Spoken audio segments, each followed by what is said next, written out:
Welcome back to Play by Play, episode number 10, presented by Win or Lose Sports, sponsored by Project 360 Studios, p360studios.com. Creativity takes full circle for all your design and media needs. So this is episode number 10. We're going to talk about week 9 of the NFL. Cowboys losing to the Eagles. It wasn't a bad game. I just think that some things were done that were bad. And I don't think it was on Dak Prescott. I think it was on coaching. Because when you look at the game, full spectrum, Dak didn't have a bad game. He actually had a good, decent game, a great game, probably one of his best games of the year. Probably the second best game of the year. And I think that he made adjustments with running the ball when he had to, with scrambling when he had to, and getting rid of the ball when he had to earlier in the game. And when it mattered towards the end of the game, yeah, there were some mistakes made by him. But, I mean, you can't play a perfect game. It's rare that you're going to play a perfect game. So when you look into the stats, look into Dak, who threw the ball 44 times, first of all, which is, it goes against what Mike McCarthy said he was going to do this year, which was have a more balanced offense and run the ball. And with the way that, first of all, the way that Tony Pollard is running the ball. Secondly, the way that all offensive line is not blocking. First of all, they're not blocking for Dak as they should, and they're not run blocking as they should be run blocking. And I know it's because of the injuries. Tyler Smith just came back. And it's just Tyron Smith just came back. Tyler Smith is still early in his career. And he's not as good as they thought he would be. But Dak threw the ball 44 times for 374 yards, 29 receptions, no interceptions, and 3 touchdown passes. Pollard ran the ball only 12 times for 51 yards. And what the crazy thing is that he didn't have a bad average, 4.25 yards a carry. We just didn't run the ball enough. Not that that would have won us the game. I just think that depending on Dak Prescott to win us the game is not the way we win the games. Our games is usually won on a balanced overall game on all 3 sides of the ball: offense, defense, and special teams. And we didn't cause any turnovers for our defense. We did pressure the quarterback. We touched Jalen a few times and rushed him a lot, but we didn't turn over the ball. But the key to this game, I think, is the time management by Mike McCarthy, who did not call. I mean, and this is the same conversation that we've been having for the last few years since Mike McCarthy's been there, is him managing the game and calling the timeouts or getting the play in fast enough for Dak to call the play. When you get a delay of game, I don't understand a delay of game when it's under 2 minutes. 2 minutes. You should know in that 2 minutes what plays you can go to, because that's what you practice.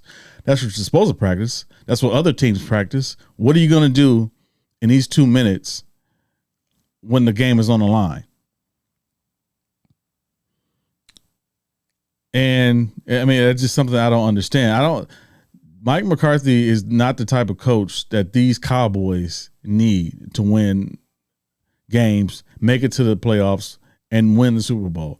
Mike McCarthy would never win a Super Bowl with the Cowboys, and the Cowboys will never win a Super Bowl with Mike McCarthy as head coach unless Dak Prescott plays at an elite level, Tony Pollard is running the ball at a decent level, and our defense is playing the way they should. Other than that, Mike McCarthy is not going to coach us to win games. So CeeDee Lamb also had a good game, 11 catches, 191 yards, Jake Ferguson, who's been missing basically this whole season. I think the first couple of games it was throwing it to Jake, but he's a go-to guy, and it's always been like that for the Cowboys, is to have a nice tight end go-to guy, especially underneath, and to get us those yards on third downs, especially, and on key red zone plays.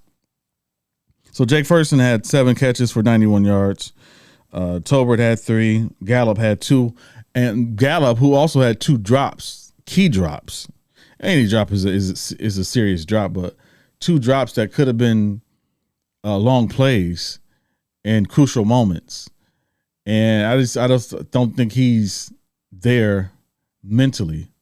And that's because of the physical aspect to it, because he was injured last year and came back. But, that's something that has to be worked on within himself.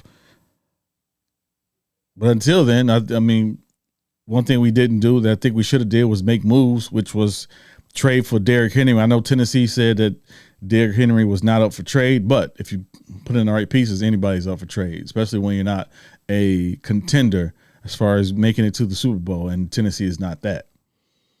It's just that, the Cowboys never make those trades, blockbuster trades in the middle of the season to get us over the hump. We did one year, when we got Amari Cooper, but didn't let him go in the offseason. Is those little things like that, those small details that can cost you wins and championships. Wins when you don't manage to time right in the game, when you don't call timeouts, when you don't get the play in to the quarterback, when you got penalties, unnecessary penalties throughout the game, that causes you to lose close games like this.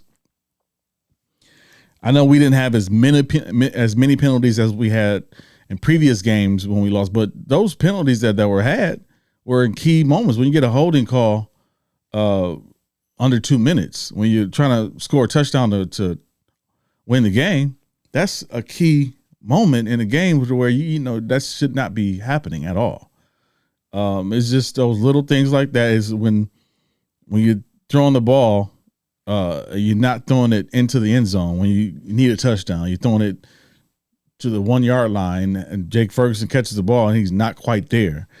When you throw the ball to CeeDee Lamb and he's on a 3 yard line instead of in the end zone, and you got 4 defenders around him, it's going to be by luck that he's going to get around those defenders and make it to the touchdown. Is when you go for a 2-point conversion and you step out of bounds. Not that that's anybody's fault, but it's those little things that matter that helps you win games. Those are the little things that great teams do or not do and overcome to win games. So, I mean, not that we played a poor game. We gave the Eagles a good game. I think we played them better than any other team has played them. Took them to the brink of a loss that that any other team that they beat. But with that being said, it's that we need to win these games, especially against the Eagles, against the 49ers, or against the Lions, the teams that we could possibly face in the playoffs in their stadium when we would rather play at home. So these are the games that you're gonna win. You want to win those divisional games so you can have that home field advantage in the playoffs. You want to win against key opponents like the 49ers. So later on in the playoffs, if you face them, you'll know that you can play against this team. Now, if we played against 49ers and we had a better game against them, we scored more points and stopped them a few more times, I will feel better about that. game, about losing that game. I feel okay about losing against the Eagles Sunday, because it showed that, okay, we can compete against these teams. We're not as bad as people say we are. The Cowboys are not a terrible team. They just make drastic mistakes in key moments. Even though these mistakes might be minute to some, or in some points of the game, if they happen earlier in the game, but when they happen under 2 minutes or in the last quarter or before halftime, that's important. That's a telltale sign of what teams are good and what teams are need to grow. And the Cowboys right now, we need to grow, because that's a game we should have won. When you look at the next few weeks, the Cowboys and this Cowboys schedule, I don't think that there's teams that can cause us to lose or not make it to the playoffs. So we got the Giants next. That's Sunday. We got the Panthers in week 11. Then we got the Commanders in week 12.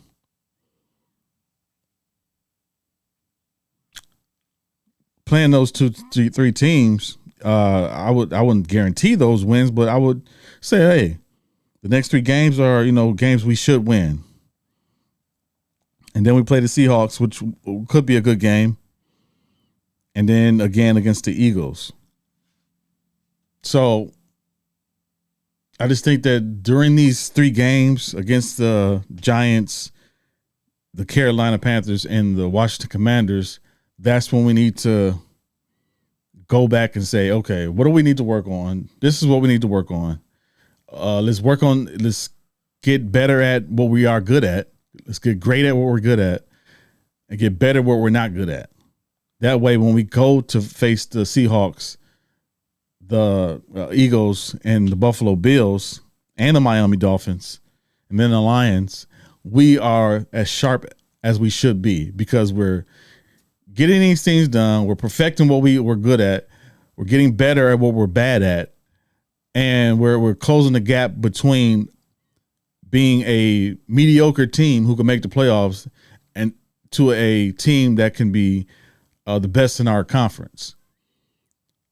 But that's going to take the coaching in Mike McCarthy to say, okay, this is what we need to do. Now, the problem is will Mike McCarthy do that? That's the whole situation. Will Mike McCarthy take that initiative and say, okay, we haven't been playing like we should be. This is what we should be playing like, and let's get to that level. I just don't think Mike McCarthy is that type of coach, which is a downfall for us, for the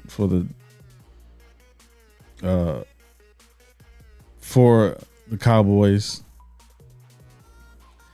Well, hopefully, something will happen. We'll see. So that is the Cowboys. Week 10 coming up, and we'll see what happens. So moving to the NBA.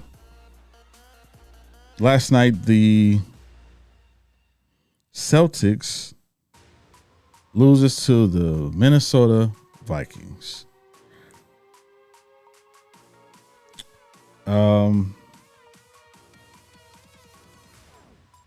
It was a close game, good game. It's just I don't think that the Minnesota. I said Minnesota Vikings, Minnesota Timberwolves. I don't think that the I don't think the Timberwolves are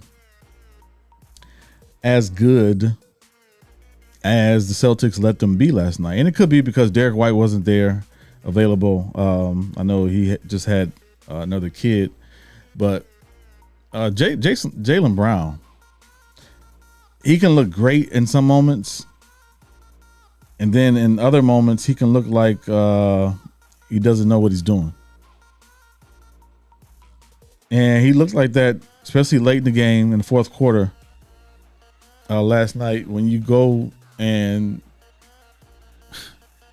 you drive to the hole. First of all, before the end of the regulation or end of the game, when he missed the 3-point shot, or it was in the regulation when he went for 3 and tried to win the game.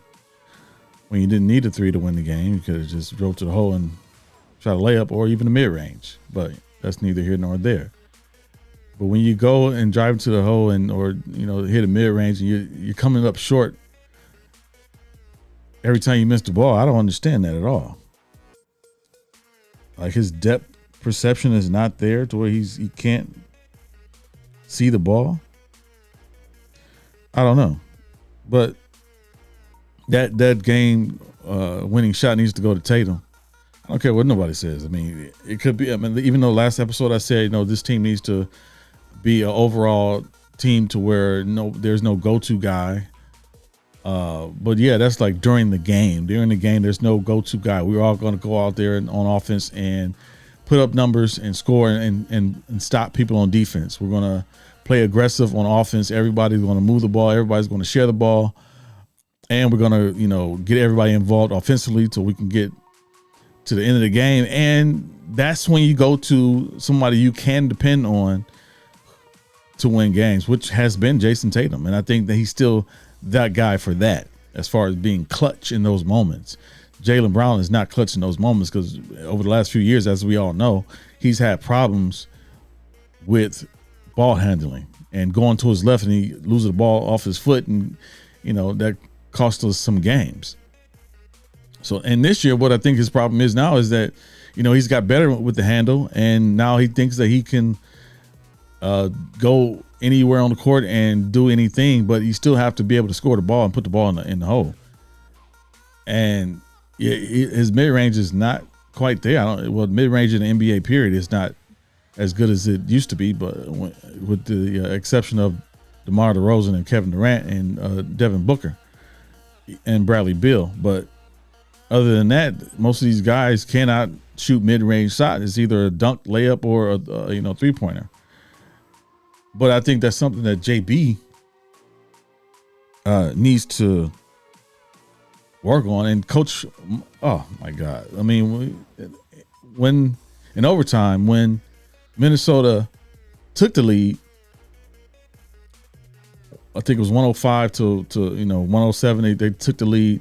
Came down. JB missed the layup or got his layup blocked. They came down and went up 109 to 105. Okay, call timeout? No, they didn't call timeout. So they come down, miss another shot. Drew Holiday, I believe, and then they went to Anthony Edwards. Anthony Edwards, what do you do? Step back 3-pointer. About 112 to 105. Okay, call timeout. You're down by 7, Mazzula. Call timeout. You need to settle your team down on offense so they get them ready to to come back and win this game. You still got 2 minutes left, but still you're down by 7. You need to do something. You need to make a change, adjust defensively, just give them a break offensively, mentally. Nothing. You're not going to call timeout? Okay, they come down again. They miss another shot, and then guess what? They go right back to Edwards because he's hot. Dribble, step back, hit another banger. Now you're down by 9 points. And you're still not going to call timeout. Eventually, they did call time, but by that time is too late because, first of all, Anthony Edwards is one of the best prospects Minnesota's ever had, besides Kevin Garnett, who's hot right now. You're not going to cool him off just a little bit? Let the crowd settle down for a little bit? Call timeout. Do something. You have to do something. You have to make some kind of adjustment because they are whooping us. And you're just sitting back with your arms folded. You're not Phil Jackson. This is not the 1996 Chicago Bulls. You don't have Michael Jordan on the floor who's going to take into his own hand and bring this team back, or Scottie Pippen or Dennis Rodman who's going to rally up the troops and get them hyped by making a stop on defense. You don't have those guys. You got Jason Tatum. You got Jaylen Brown. You got Drew Holiday and you got Kristaps Porzingis. Those are great players, yes, but they're not Michael Jordan, they're not Scottie Pippen, they're not Dennis Rodman. So you have to call these timeouts to get your troops ready because these are young guys who are depending on their coach to do something in these key moments. These are the things that, like, I've never been a coach. I mean, I've coached in pro-am games and youth basketball games. But one thing that I do know about coaching is these players, no matter how old they are, going to look to you when something is going wrong. And when they look to you and you got your arms folded, you just clapping your hands like Jason Garrett of the Dallas Cowboys in the past. Now Mike McCarthy, who doesn't know how to call timeout or manage the game. Now you got Joe Mazzula on the Boston Celtics, who never calls timeout in these key moments, is baffling to me. I don't understand it. As a coach, you have to manage your team the way in order for them to look at you and say, okay, we now we can go to coach and say, what do we do next? If they don't trust you, manage them in order for them to trust you in these key moments, in these key games, to where they can go to you and feel safe that you're gonna help them win a game. Drawing up X's and O's on a sideline or in practice or in pregame or in training camp is great. But what are you going to do in these moments to where the players are looking to you to say, what do we do next? If Dak looks to the sideline and say, coach, what do I do? And the coach is giving him a blank stare, that's not acceptable.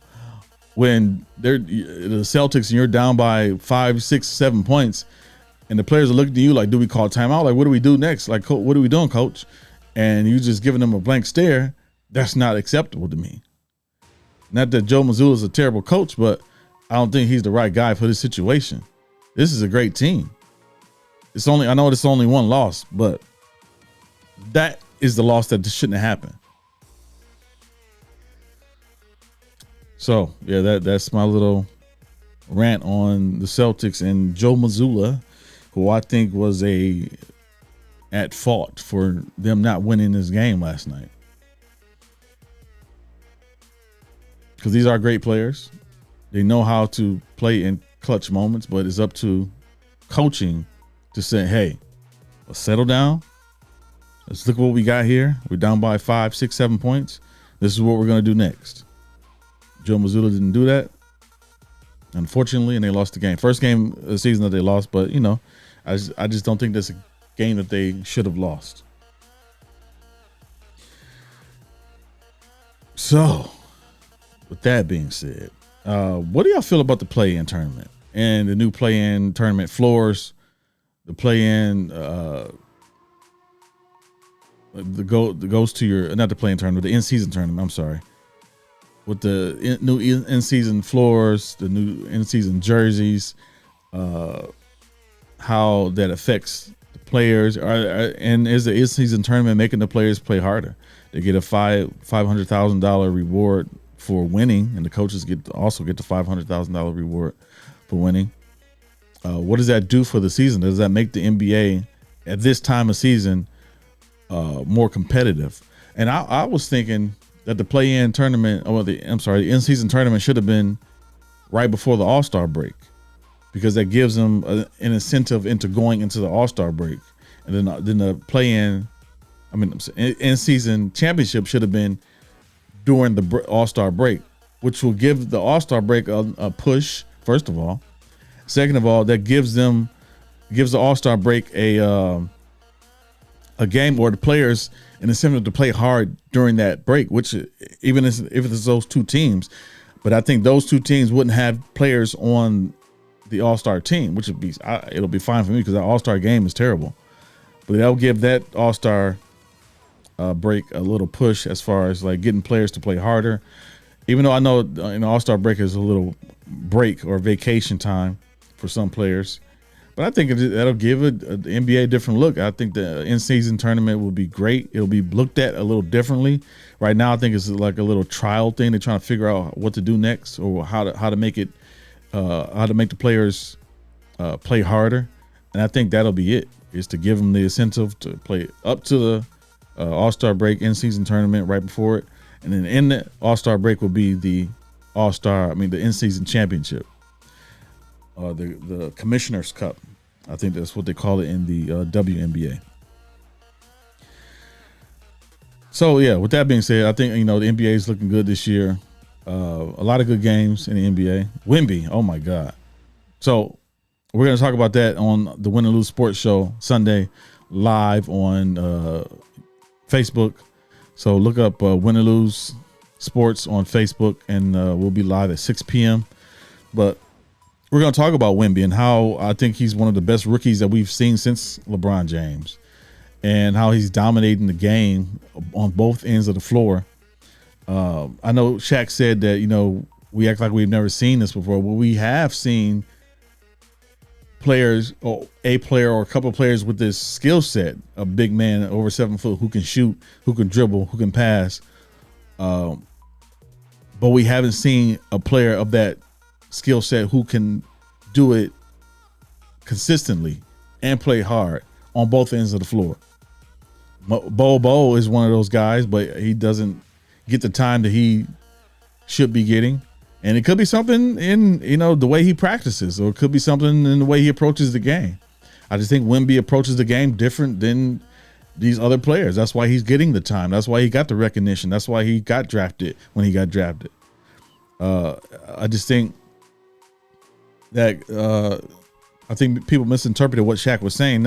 Shaq wasn't saying that Bo is as good as Wemby or is as phenomenal as Wemby. He's saying that we've seen this before in Bo. We've seen this before in other players, but Bo doesn't play as hard as Wemby.